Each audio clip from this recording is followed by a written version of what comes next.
La pêche du brochet au streamer a longtemps été considérée comme une lubie inconditionnelle de la pêche au fouet, vouée à ne leurrer que quelques malheureux brochetons. Il aura fallu près de 25 ans pour qu'elle devienne une technique à part entière. En Europe, l'entêtement et la passion de précurseurs comme Guido Vinck ou Thierry Clou a permis tout d'abord d'apporter la preuve qu'il était possible d'attraper régulièrement de gros brochets avec cette technique. Il est large, mais il est un peu bizarre. L'évolution du matériel a permis au plus grand nombre de se doter pour un budget raisonnable de cannes et de soies adaptées à la propulsion de streamers et autres poppers de taille importante.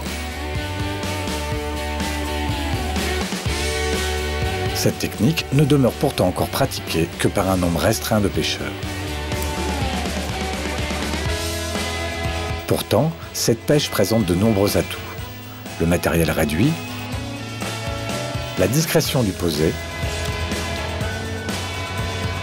les animations lentes et planantes de streamers volumineux permettant de leurrer les poissons les plus éduqués dans les plans d'eau très fréquentés,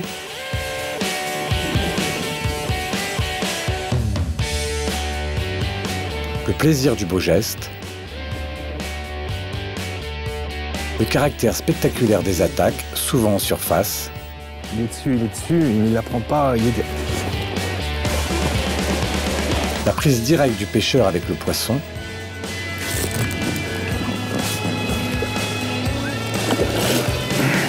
la possibilité pour le moucheur d'exercer sa passion même en hiver sont autant d'arguments qui pourront vous convaincre.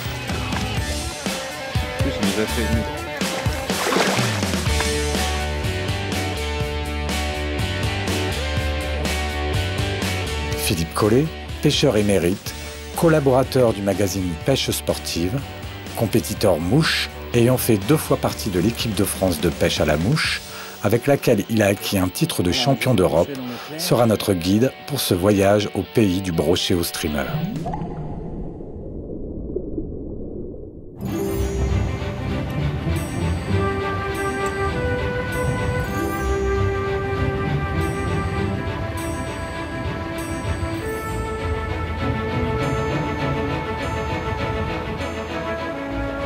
Tout naturellement, notre première étape nous emmène en Hollande, dans les polders, là où est née la technique.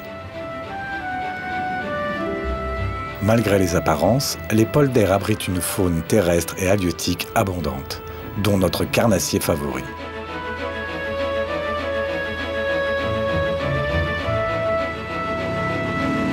Philippe rencontre Guido Vinck, moucheur flamand d'exception, que nous pouvons qualifier d'inventeur de cette pêche, et Rudy van Duijhoven, pêcheur et guide instructeur du cru, qui connaît les polders comme sa poche.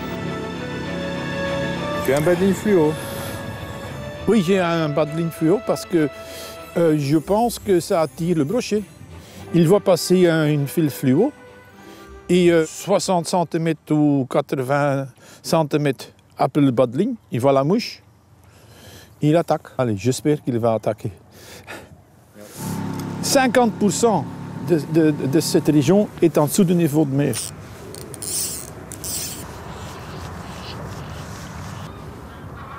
Dans le temps, il fallait donc des moulins pour pomper l'eau, sinon c'était inondé. Mais maintenant, les moulins sont encore juste là pour les touristes, quoi.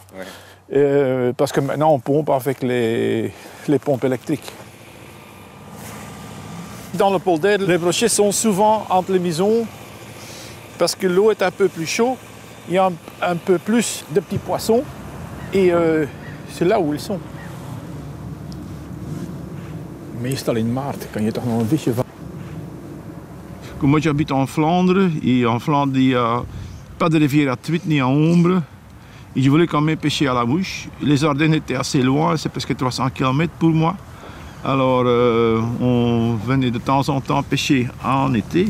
Ici dans les polders, les rotangles. Et en pêchant le rotangle, de temps en temps on avait une attaque d'un brochet. Au moment qu'on pique un rotangle, s'ils attaquent le rotangle, pourquoi pas à la mouche. Mais au début, bon, les mouches à brochet, ça n'existait pas. Mais bon, à cette époque, on pêchait sur du fil, pas avec du fil acier. Donc on était cassé, etc. Et c'était fin des années 60. Et petit à petit, on a monté des mouches, on a essayé, etc. Et c'est comme ça que la pêche à la mouche au brochet a démarré. Mais au début, donc, il y avait pas mal de gens qui étaient sceptiques. Au début des années 80, j'ai rencontré Thierry Clou. Il avait un peu la même idée. Et c'est, je crois, en 85-86 que j'étais à Paris, au Sapel. J'ai parlé avec Henri Limousin et Daniel Maury et Thierry Clou. Et en discutant de la pêche, j'ai dit il faut venir en Hollande, pêcher le brochet à la mouche. Et au début, j'étais un peu sceptique. Pêcher, prendre un brochet à la mouche. Bon. Après 3 ans, ils sont venus quand même. Et l'année d'après, il y a Albert Drakovic qui est venu. Rosen, Thierry Clou, etc. Alors, ils avaient chacun une dizaine, quinzaine de brochets en 2 jours. Et maintenant, ils y croient. Ah, je vais essayer là.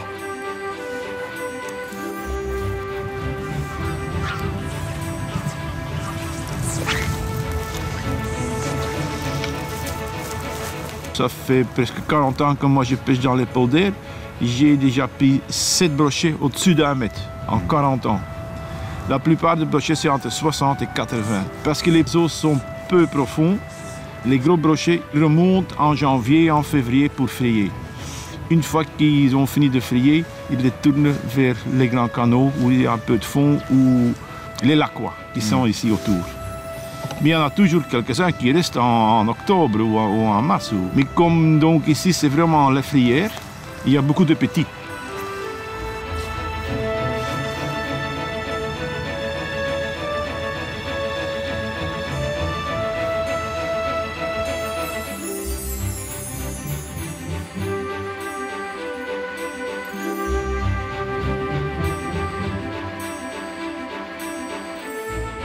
Ja.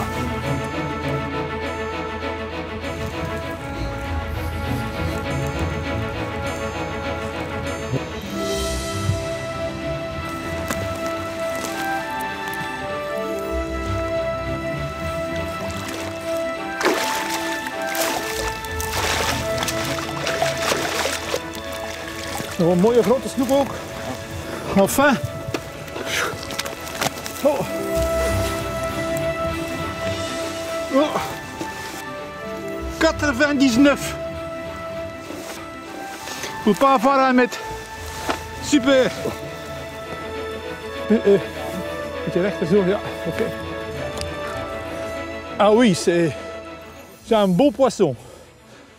99 cm pour pas avoir à mettre pour le polder, c'est super. Grâce à Rudy. Allez, on va le mettre parce que c'est no kill. C'est gros, hein? Tu vois, c'est une femelle.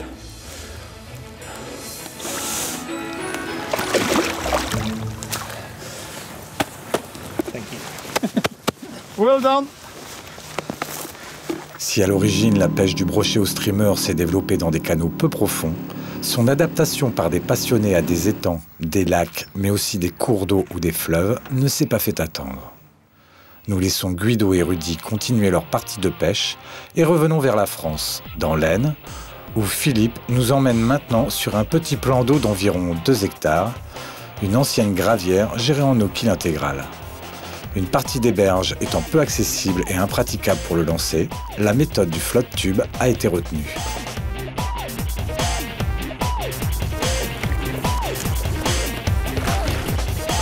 Là, il y avait un beau poisson là, sur le haut fond que j'ai fait sauver. Là. Les poissons sont là a priori.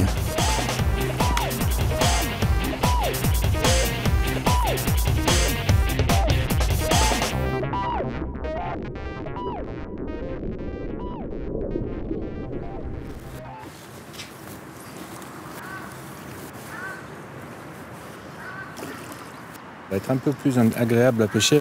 Le vent dans l'eau, voilà. On va laisser vider un peu son énergie. On a échappé. J'avais bien vu de l'activité quand même. Un joli brochet. Il n'est pas si petit que ça. Je pense qu'il mesure dans les 70 cm à peu près.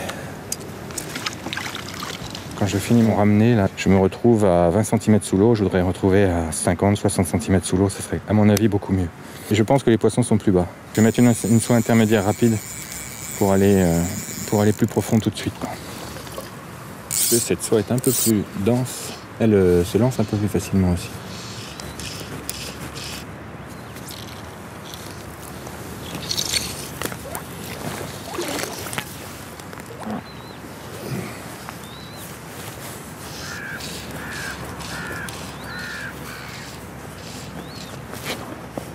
Ça y est.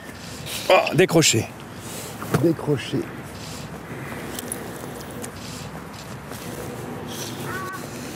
A priori, ils sont dans les zones de calme. Ah, mince.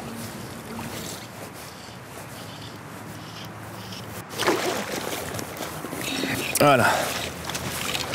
Peut-être bien celui que j'ai décroché juste avant. J'ai quand même eu plusieurs touches au même endroit, donc...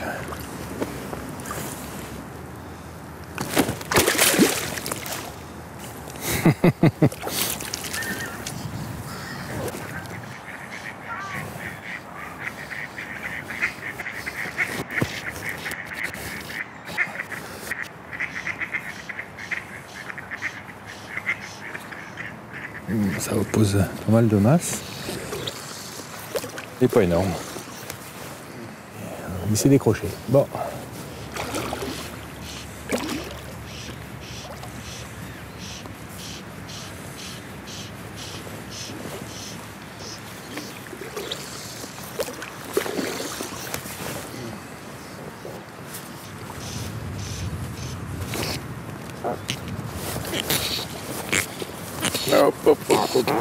C'est dur de ferrer comme ça. Il y a encore une chasse là-bas pendant ce temps-là, donc il y en a plusieurs.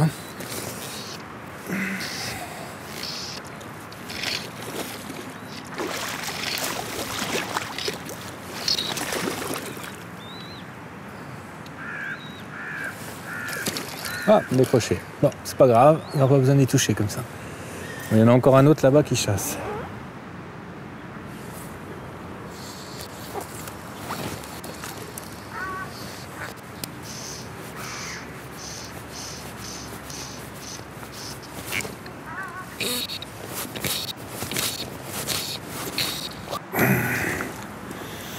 J'ai pas réussi à le ferrer correctement non plus. Les touches sont assez discrètes. Ouais. J'ai eu un doute, j'ai marqué un petit temps d'arrêt, j'ai tiré un peu sur la soie avec la main. Et seulement après, j'ai décoché un ferrage. Ce qui a dû faire qu'il ne s'est pas bien piqué. Mais la rivière se prête-t-elle aussi à la pêche du brochet à la mouche ? Pour répondre à cette question, nous partons dans la Marne, afin de pêcher les eaux de la Sauvage, petit cours d'eau en dérivation de la Seine. C'est au Moulin de Sauvage que Philippe a rendez-vous avec Vincent, le guide du site, qui nous prend en charge pour une journée de pêche hivernale. Donc ici, on est donc au Moulin de Sauvage, on trouve la Sauvage. Donc c'est une rivière de 14 km privée, on en a 7 sur le dessus, qui est le parcours amont, qui est le parcours pêche du brochet, qu'on peut pratiquer soit du bord, soit en canoë. Et on a 7 autres kilomètres sur le bas, qui lui est le parcours aval, où on peut pratiquer la pêche de la truite, soit à la mouche, soit au leurre. La particularité, c'est de pouvoir pêcher une rivière en canoë totalement guidée. Donc on descend la rivière avec son guide et le pêcheur n'a qu'une chose à penser, c'est de pêcher et attraper du poisson.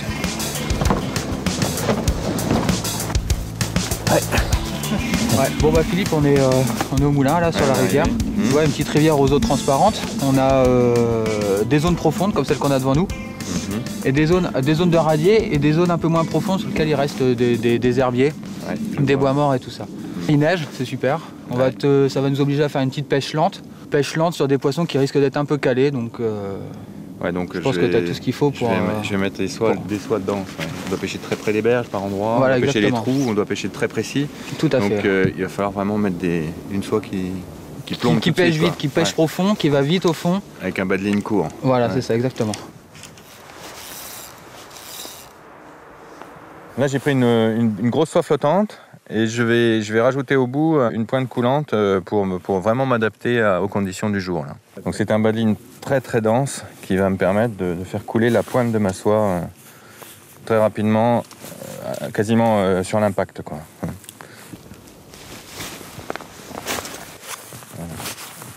Pour pêcher rapidement dans les courants, ça va être la seule solution aujourd'hui. Voilà. Ensuite, j'ai mis un morceau de 50 centièmes. Je vais le couper assez court pour que vraiment la mouche descende tout de suite derrière. Et je vais raccorder ensuite un baline titane. Je peux le tordre. Je ferai ça avec la corde à piano, il n'y aurait plus rien, ça serait fini. Et là, il est absolument pas tordu. Là, on peut vraiment le tordre, le malmener et il revient toujours en position. Ils vont pas nous le hachillonner très rapidement, quoi. On va faire un nœud palomar. C'est le nœud, à mon avis, le plus solide pour ce type de connexion. À partir du moment où j'ai une boucle, je mets un peu de salive dessus pour que le nœud ne chauffe pas. La deuxième canne, toujours une 9 pieds, soit de 9, mais elle est un peu plus douce, elle est plus douce que la précédente. C'est une soie intermédiaire de 10, je crois, mais bon, ça va bien. Ce qui est important, c'est de bien équilibrer la canne et la soie pour pouvoir pêcher vraiment sans forcer, quoi. Il faut que avec la taille des grosses mouches qu'on va envoyer, il faut vraiment qu'on puisse les envoyer sans avoir besoin de forcer sur le geste et sur la canne. C'est un montage inspiré des mouches de Guidovink, sauf qu'il est très dense, quoi. Et il y a beaucoup de bucktail dessus, de poils de bucktail dessus. Donc ça fait une mouche qui pousse beaucoup d'eau. Et donc il y a la particularité aussi de ce montage anti-herbe qui va nous permettre de moins s'accrocher. Voilà, vu qu'on va pêcher dans des postes dans les bois noyés dans la bordure, ça me donne plus de chances de ne pas trop m'accrocher. L'autre avantage aussi de ce montage, c'est la petite gorge en marabout là, qui est très souple. Donc il y a les grosses pulsations de l'aile. Et après, les phases de ralentissement, il y a ça qui va se mettre à vibrer un peu comme des branchies, comme un morceau de chair un peu. Donc je pense que ça joue aussi. Toi, tu montes là-bas. Tu montes dedans là ? Là, il n'y a pas d'eau, le premier poste. Superbe. Là, on va voir les poissons sortir.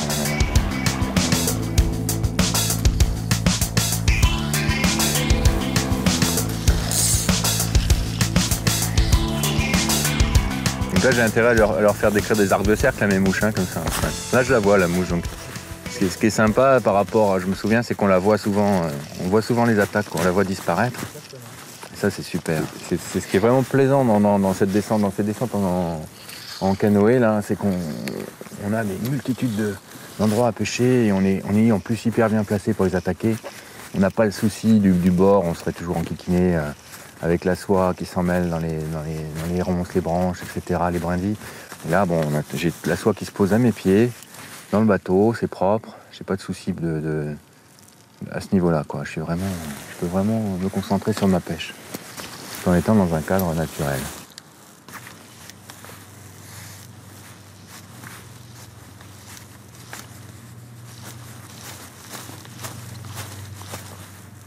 À chaque lancée, on s'attend à le voir sortir. Moi, j'ai le souvenir ici d'avoir vraiment m'être éclaté, quoi. Là, il fait très froid. On va voir ce que ça va donner.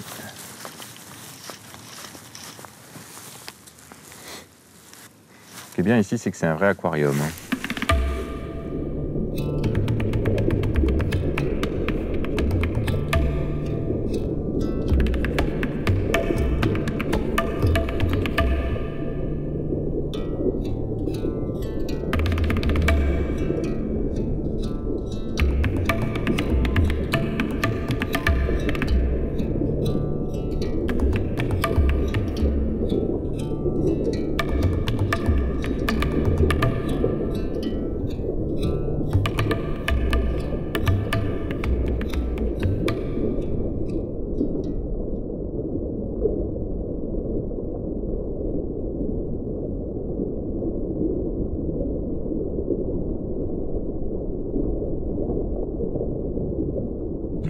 J'ai pris la canne lourde avec un bas de ligne très plongeant.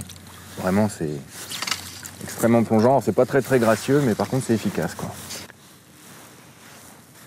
Voilà, le problème, c'est quand je fais ça, si j'ai une touche, c'est pas évident à gérer au niveau ferrage. Mais... Donc là, j'attends un petit peu que ça descende. Voilà. Et là, la mouche, elle a glissé sur un bout de bois, là. Elle est vraiment passée. Si j'avais pas mis ce petit balai anti-croche, là, je passe pas sur un poste comme ça.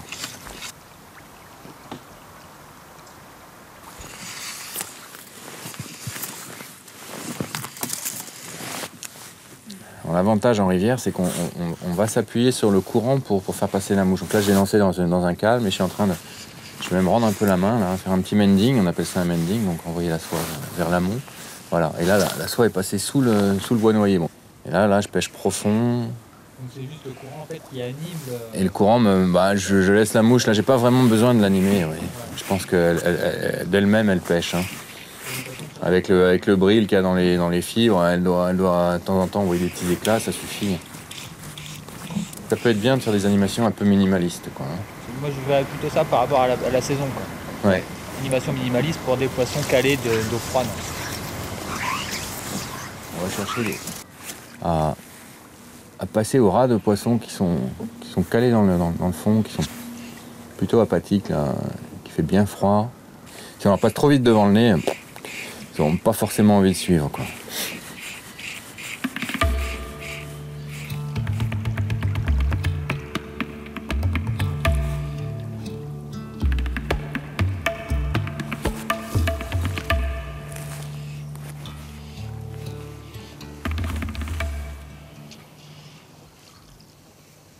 Ah, c'est quoi? Il y a une île là devant?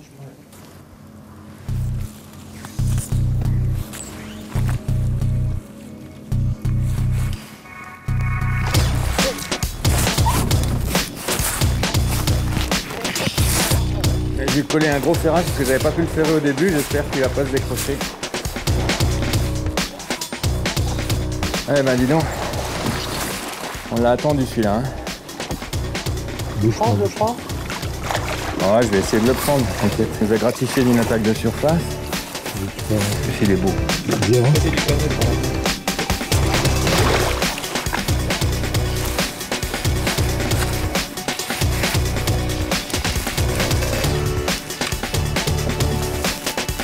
Eh ben, ça réchauffe.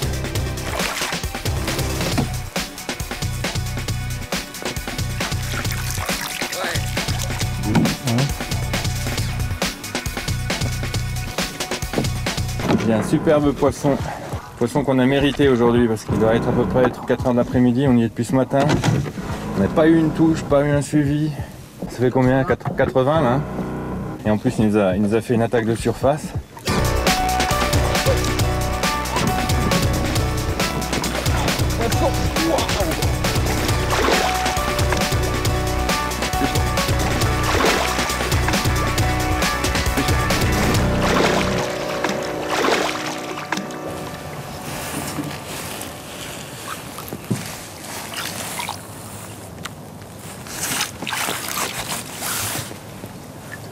Super, il est là.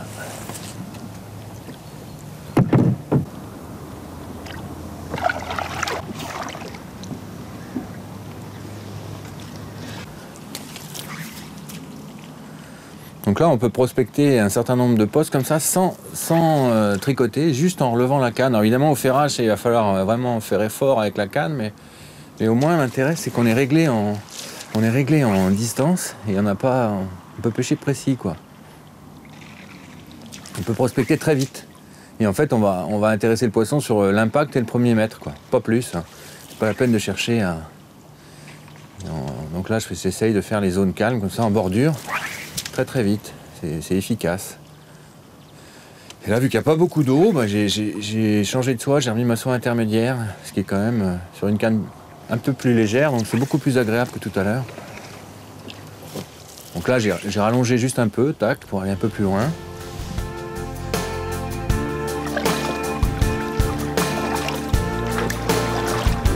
Bon, je crois qu'on a fait une bonne petite journée là, hein. La lumière commence vraiment à baisser. Et je pense que les poissons vont plus être vraiment actifs là. Donc on va pouvoir arrêter. Hein? Qu'est-ce que t'en penses? Je pense que ça va être la fin de la journée. Ouais, je pense qu'on va rentrer. On commence à être transi.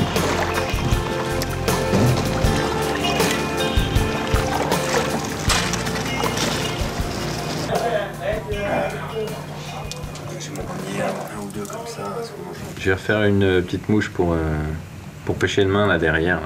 Dans la fosse, là. Dans la fosse, ouais. Donc je vais faire un genre de gros booby pour le brochet. On appelle ça un booby, c'est des mouches avec des yeux flottants. Je sais qu'il y a des cendres, qu'il y a des brochets, qu'il y a... C'est vrai qu'à l'heure volumineux, on peut faire un de ces gros poissons. Et vu qu'il y a d'énormes retournes dans la fosse, là, on est en aval du moulin, en aval de la turbine, il faut quelque chose qui va pas coller le fond, quoi, qui risque pas de trop s'accrocher tout de suite, quoi. Non, tout à fait. Voilà, s'il y a des poissons actifs dans la fosse, Voilà. En tout cas, ça plaît aux pêcheurs déjà, et ça, c'est pas mal. Bon, c'est sympa la fosse, là. On a un temps génial. Et bon, on va essayer. Je suis profond.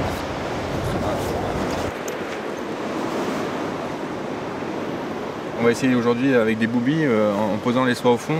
Dans toutes les retournes, on va laisser la soie partir au gré du courant, on va essayer de se caler bas. Exactement. Et je pense qu'on peut imaginer, si les poissons veulent réagir un peu, toucher un peu de poisson comme ça. Je pense qu'autrement, on très lentement sur on aura le du fond. mal, vu le temps. Là, j'attends que la soie descende vraiment. Dès que la soie est descendue, je peux tirer sur la mouche. Parce que si je vais trop vite, la mouche ne va pas descendre. Et là, aujourd'hui, il faut vraiment qu'on passe au fond. Donc là, au niveau matériel, j'ai toujours une canne de 9 pieds, soit de 9. J'ai une soie de 9 aussi, la taille 9, pour équilibrer avec la puissance de la canne. Et cette soie de 9 est en S4, donc ça veut dire sinking, coulant 4. Donc c'est une soie déjà qui coule pas mal, et qui va me permettre d'imaginer descendre pas loin du fond ou me poser sur le fond s'il n'y a pas trop de courant. On sent la glace qui se forme sur la soie au fur et à mesure de sa sortie de l'eau. Hein.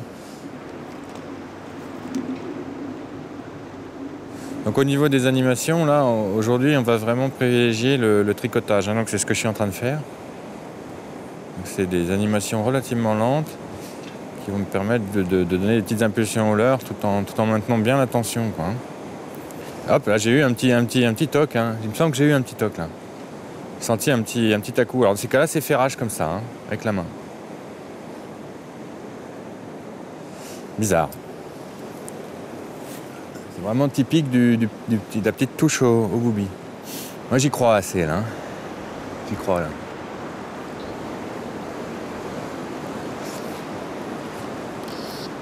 Ça y est. Eh ben dis donc. Oh, ça n'a pas l'air d'être très gros. Hein. Ouais, c'est un petit brochet. Voilà.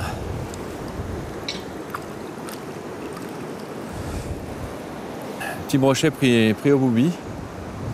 Sympa. Il va rejoindre son élément. Et ben, dans des conditions extrêmes comme ça, la pêche au ras du fond, bon, me permet d'attraper un petit poisson. Hein. C'est sympa.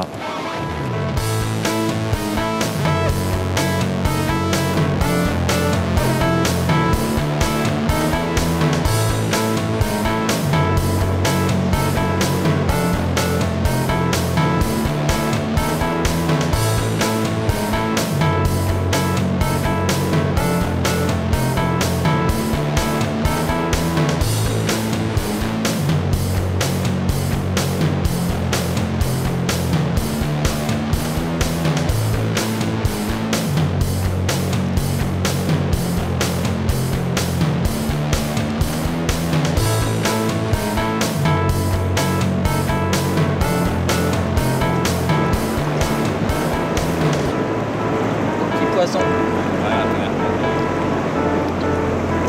On est dans son élément. Allez. Et voilà. Salut l'ami.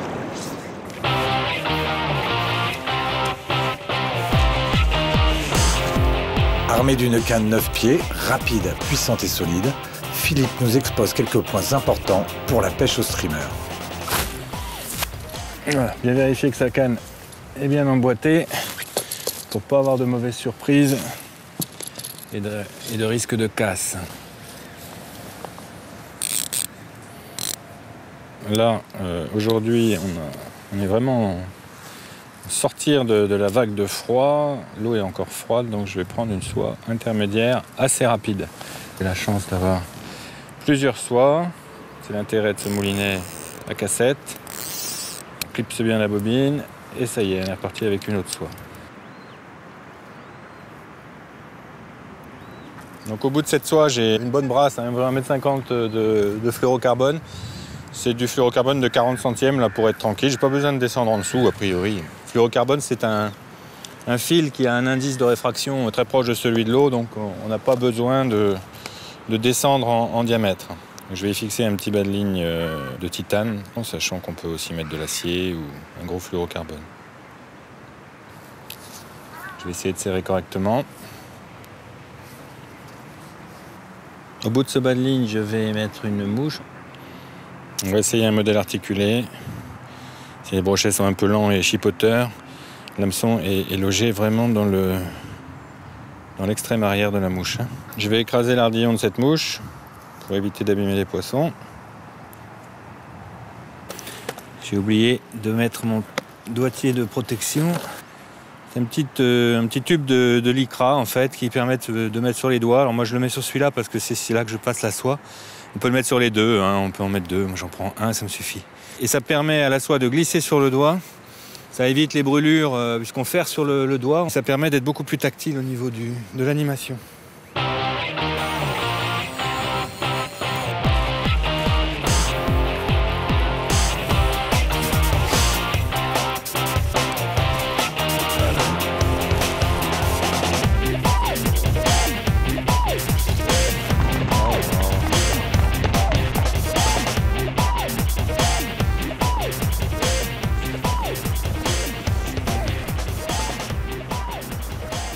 Donc une fois le lancer effectué, on va tout de suite placer la canne au ras de l'eau, le sion au ras de l'eau, dans l'axe de la soie.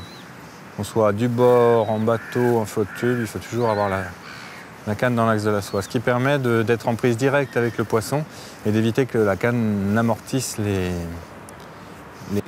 touches en fait. Hein. Et pour le brochet, il faut vraiment... il a la gueule pavée, donc il faut vraiment bien le ferrer correctement. Et pour ça, il faut être dans l'axe. Et le ferrage va se faire comme ça, en essayant de tirer avec la main gauche. C'est pas évident à faire sur un flotte tube, c'est beaucoup plus facile à faire quand on est debout dans un bateau ou du bord. Mais bon, il faut essayer vraiment de s'y tenir. Et à ce moment-là, le ferrage va être assuré. Et pour faire ça, c'est là qu'on comprend tout de suite l'intérêt du doigtier. C'est qu'on s'appuie sur le doigt donc pour ne pas se brûler.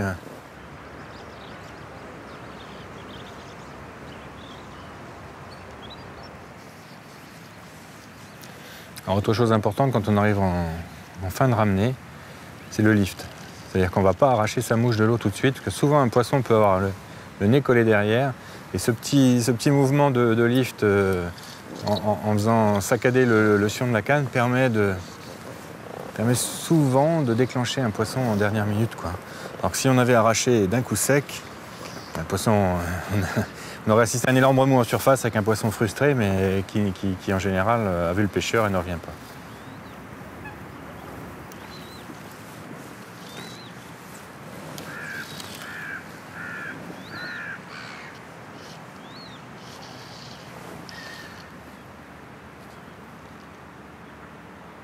Oh, il y en a un derrière. Oh là là, j'ai fait l'idiot, j'ai pas ferré. Je l'ai senti en plus. Il est dessus, mais il la prend pas. J'étais en train de bricoler, j'ai senti le petit toc mais il était trop tard. Donc celui-là, il a suivi de là à là et il s'est décidé qu'à la fin. Donc ils sont peut-être de ce côté-là. Hein. Voilà. Alors ils sont pleins de petites sangsues, de petites piscicolas. Joli petit poisson. Bien sympa et en plus à vue. Donc on va le remettre à l'eau.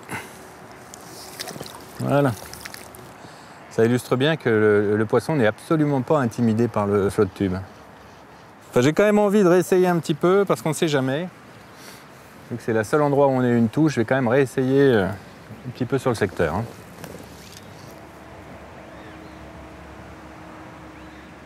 On peut vraiment animer un leurre très très doucement. Ça, c'est pas forcément évident avec le lancer. La mouche permet vraiment une animation très fluide, très douce. Parce que là, la soie intermédiaire descend tranquillement. Et derrière, dans son axe, voilà. Voilà.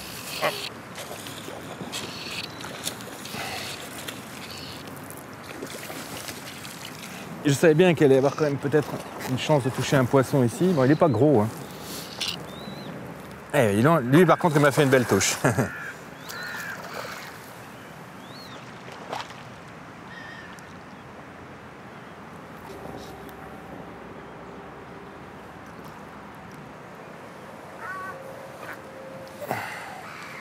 Bon, ben voilà.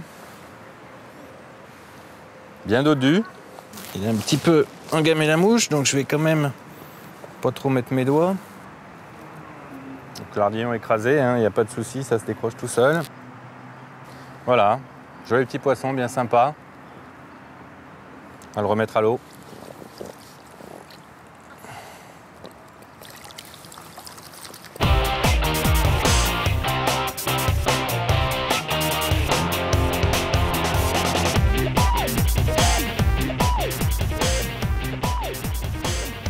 Ce tricotage rapide la permet, vous imaginez bien la mouche derrière qui va flapper plus ou moins vite. Et surtout, je suis toujours en tension, c'est-à-dire que s'il y a un quelconque blocage, une quelconque lourdeur, je suis prêt à ferrer. Alors, les touches du brochet peuvent se manifester soit par effectivement un blocage, une lourdeur, quelque chose d'assez subtil, soit carrément par un coup violent. Tiens, là, il y a un nuage de bulles devant, là. Et ça, c'est un brochet, ça. C'est à peu près sûr.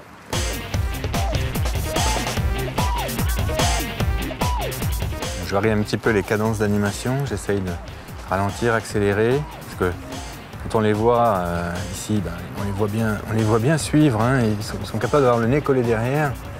Et c'est les changements de rythme qui peuvent les faire craquer.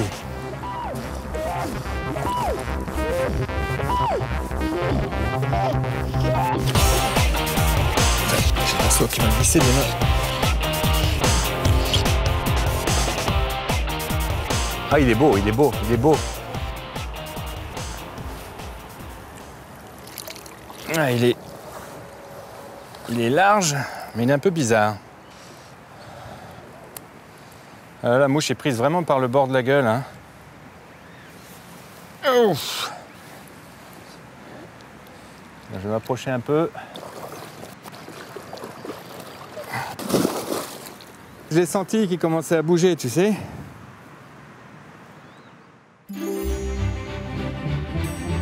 En Hollande, nous retrouvons Guido, qui monte pour nous son célèbre streamer.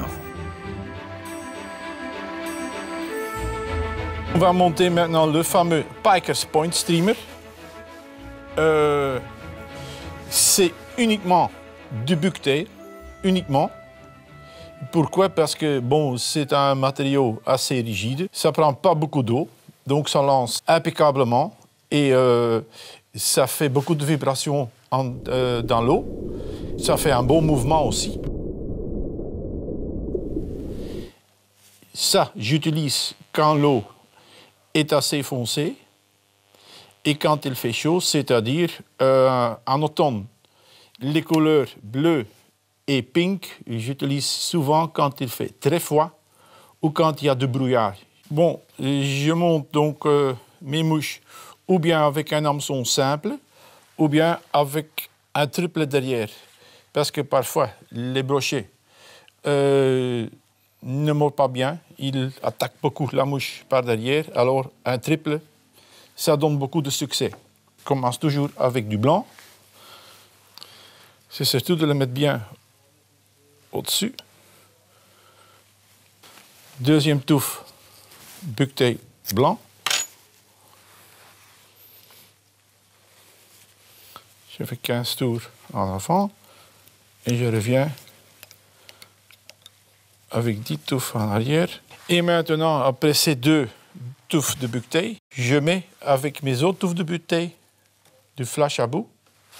Tu prends bucktail chartreuse et tu mets le flash à bout au-dessus.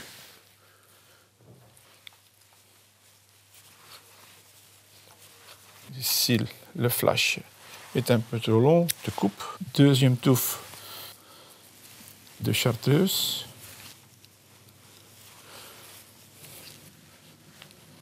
Et comme ça, tu continues toute la mouche avec deux touffes de bucktail blanc 2 touffes de buqueteille chartreuse, 2 touffes jusqu'à environ 1,5 centimètre avant l'œillet.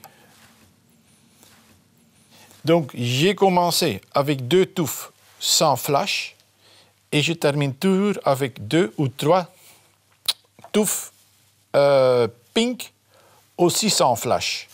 Le pink, c'est toujours une bonne couleur pour attirer le brochet.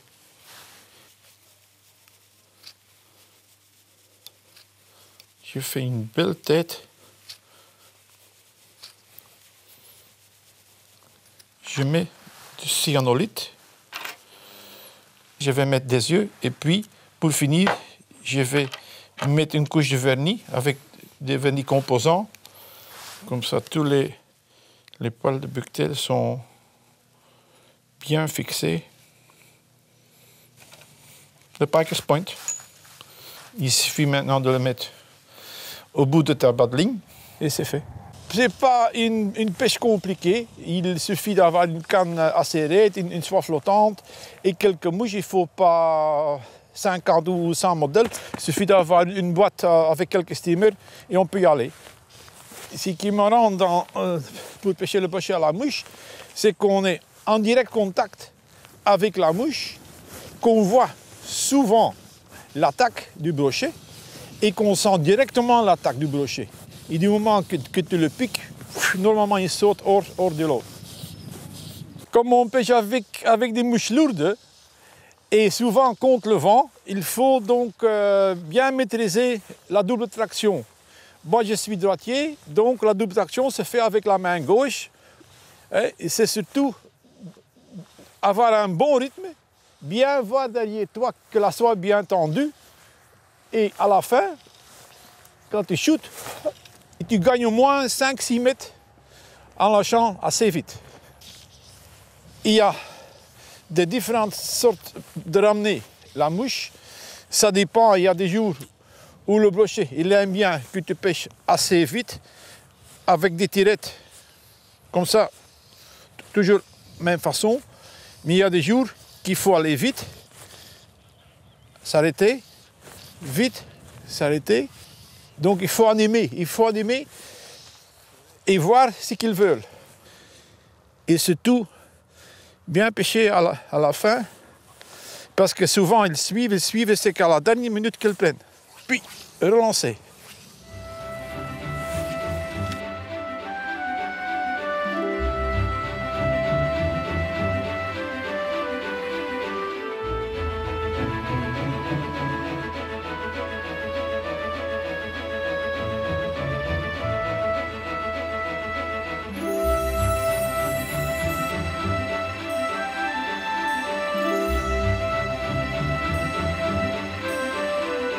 Aujourd'hui, il fait très beau. C'est un bel ciel bleu et beaucoup de soleil. C'est pas terrible pour le brochet non plus. Il aime bien des nuages et un temps sombre.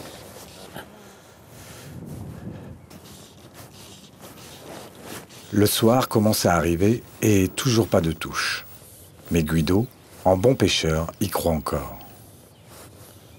Dans la tête du pêcheur, on pense, on y croit, on essaye de trouver un bon endroit où tu penses qu'il y a un brochet qui se cache. Et il faut rester très concentré.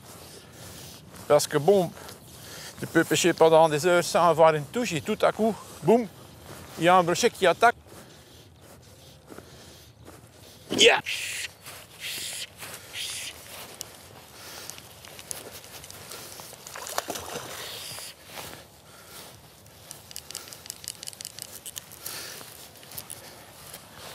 Ça va?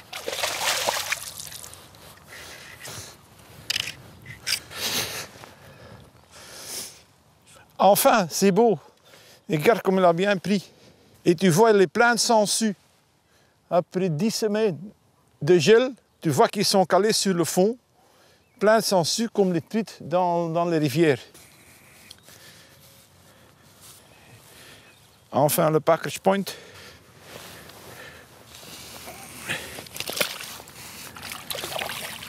Bye bye.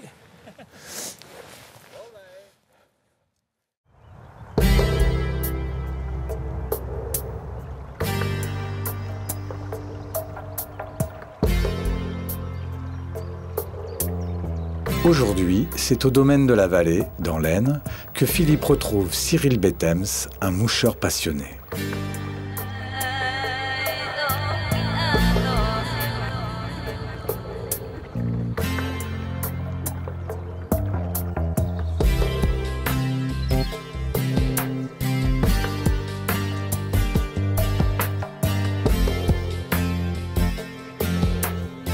On a la chance d'avoir cet étang de 50 hectares d'eau qui se prête très bien pour la pêche à la mouche, en l'occurrence.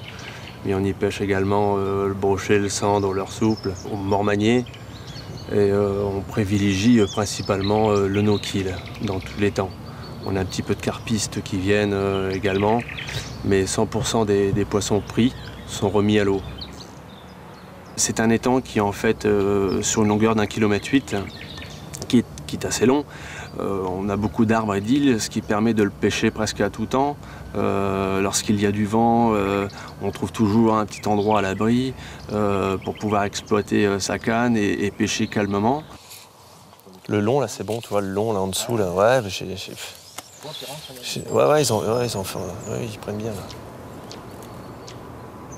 À l'étang, en barque, ça nous permet de pouvoir approcher les brochets très malins dans des endroits comme on le voit derrière et se faire énormément plaisir.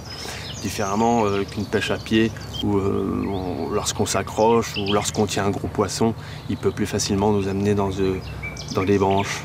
Là, on a un vent nord-est bien établi, là, assez frisquet, ouais, donc j'aurais tendance à penser qu'ils se mettent à l'abri dans les zones réchauffées. Mais... J'ai appris à pêcher avec Philippe Collet, qui était mon professeur pour la pêche à la mouche, à la truite, on va dire, dans un premier temps. Et forcément, on évolue.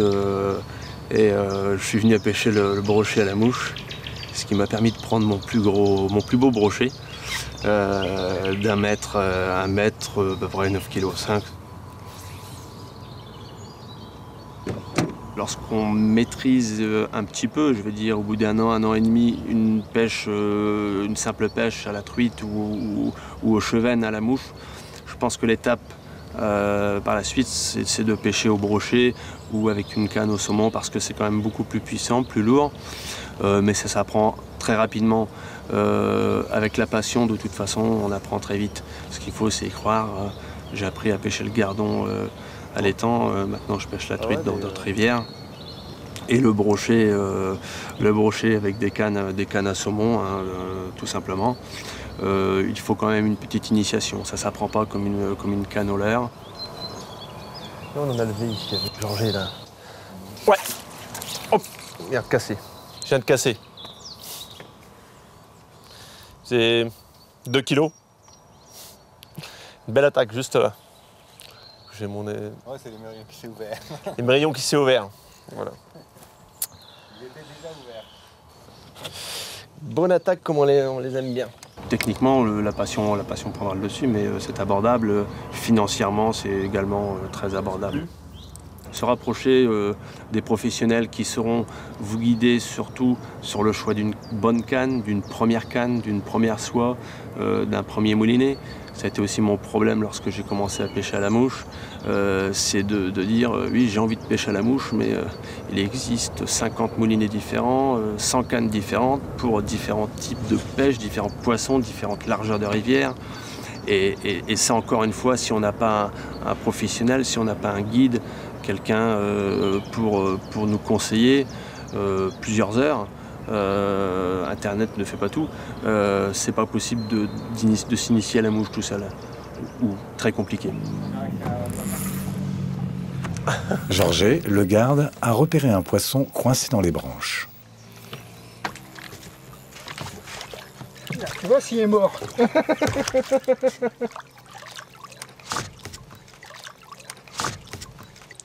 Beluga. Alors, voilà. On a aussi un petit peu d'esturgeon au domaine de la vallée. Voilà.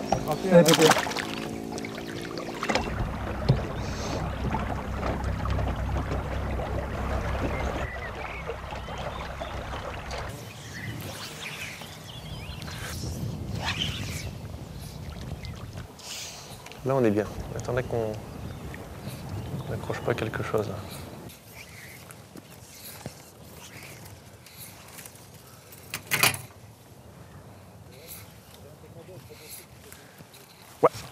Ouais. J'ai senti l'attaque qui venait, tu sais, avant. Il mettait des petits coups de tête. Alors là, pas un énorme brochet, mais...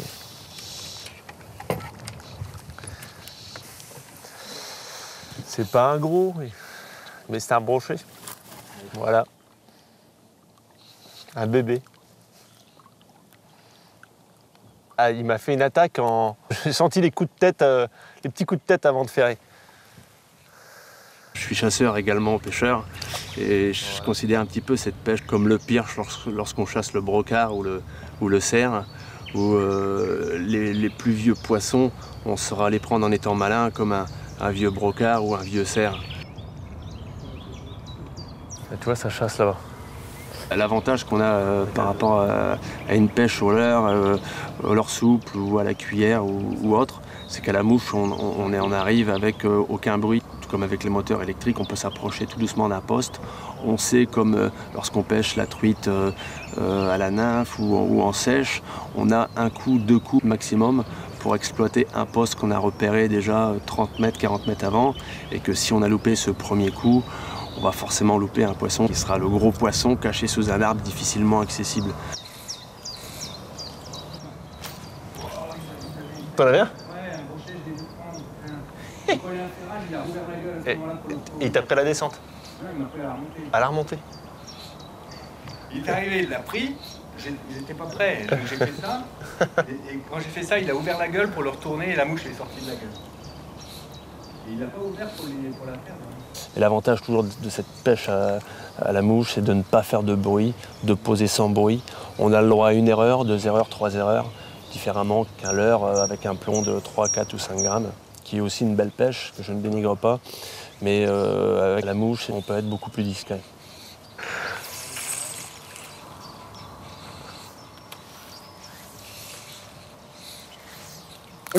Ouais, là c'est bon.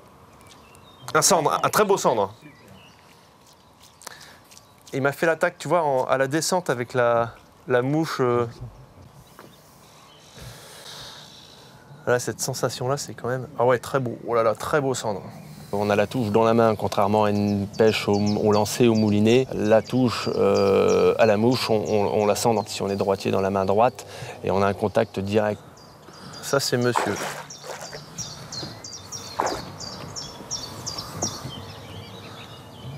Ça, c'est un très beau sang. Ouais, bah, tu vois, il reprend fort. Essaye de m'écarter de là. Ouais, ça va aller. Ouais, super. Et il a totalement engamé la mouche. Ouais. Bien, bravo. Ouais, bravo à toi. Ouais, magnifique. Sympa, ouais. Belle bête. Magnifique sang. Totalement. Bravo. Ah ouais. Ouais, c'est super cool. Super, ouais. Et tu vois, donc, à la plomberie, il a pris la descente. Hein. Je n'ai pas parlé des gros cendres, mais ça marche aussi pour les gros cendres. Voilà pourquoi on peut, je pense, attraper de plus vieux poissons qui doivent laisser passer, je pense, de nombreuses fois des leurres. Et je pense que les gros brochets restent en recul des sellers et vont attraper une mouche qui n'a pas fait de bruit, qui est arrivée dans son dos ou au-dessus de sa tête. Donc c'est vraiment une très belle pêche que je souhaite encore développer et me faire plaisir à prendre de petits, de gros poissons.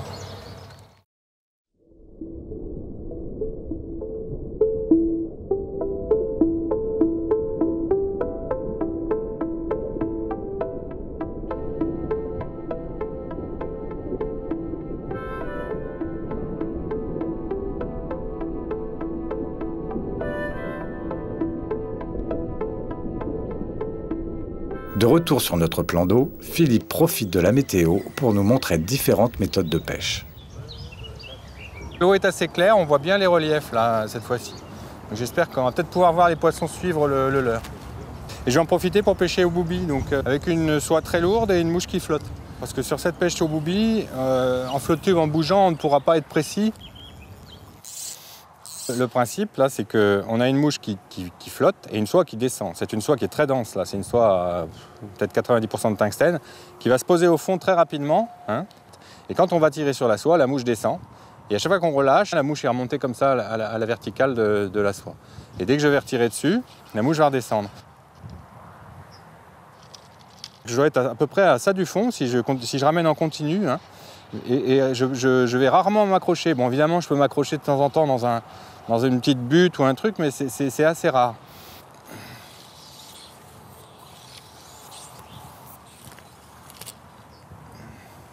Il faut essayer d'imaginer ce qu'il y a à l'autre bout du fil et qu'il y a peut-être un poisson qui est derrière la mouche en train de commencer à s'y intéresser, déclencher une accélération, s'arrêter, essayer de s'en aller furtivement, avec des petits coups.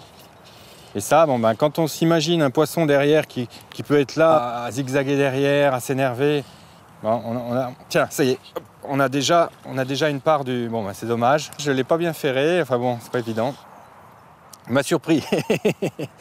Donc en voilà un qui est venu goûter au booby, à la remontée. Nous pêchons maintenant en barque. Tiens, regarde, il est derrière, regarde. Et il y en a un derrière, il est là, regarde, il va la prendre. Il est juste derrière.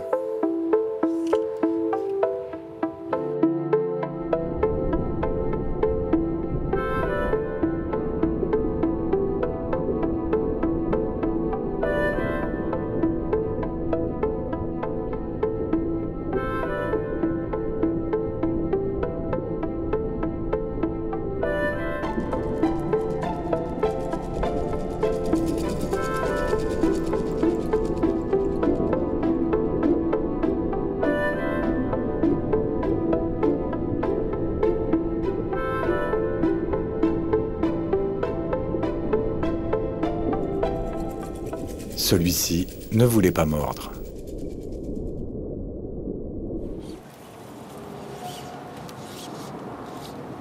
Il y a des poissons là.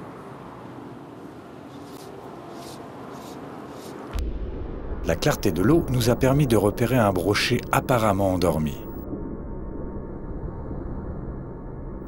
Philippe décide de le titiller.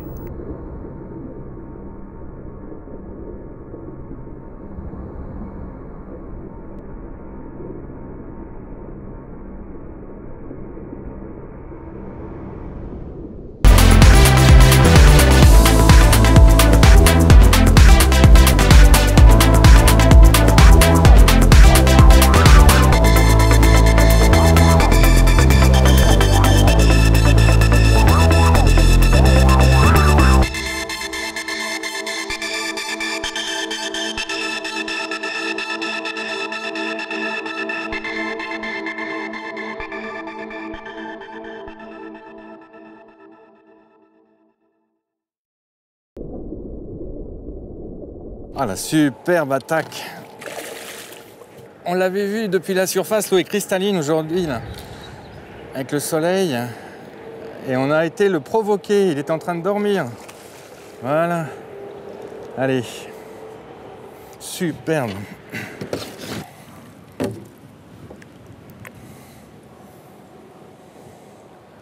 On est un peu désolé de l'avoir réveillé, mais ça valait vraiment le coup. Voilà. Là, c'est vraiment un super moment de pêche. Hein.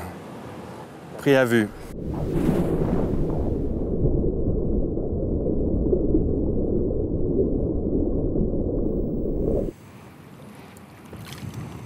Ainsi s'achève notre voyage au pays du brochet à la mouche. Et pour finir de vous convaincre de l'efficacité de cette pêche, si vous n'êtes pas déjà, Philippe prospecte une dernière fois le plan d'eau en flotte tube.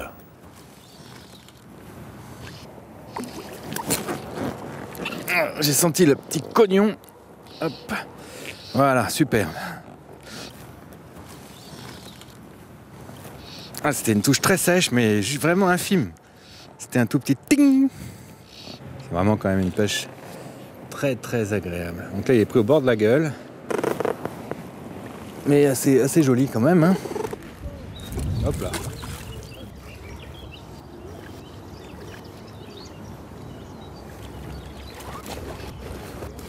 Ça y est.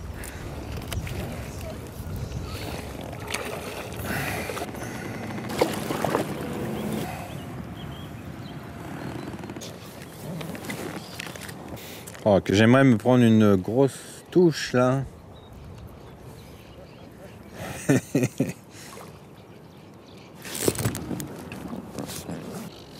Ah, je l'ai eu ma grosse touche.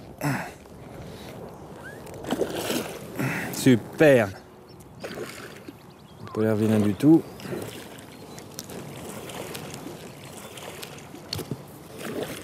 Voilà. Voilà, alors ce poisson, bah, il a été attaqué par un congénère, hein. Il a des sacrées marques, avec une super touche encore. On peut y arriver.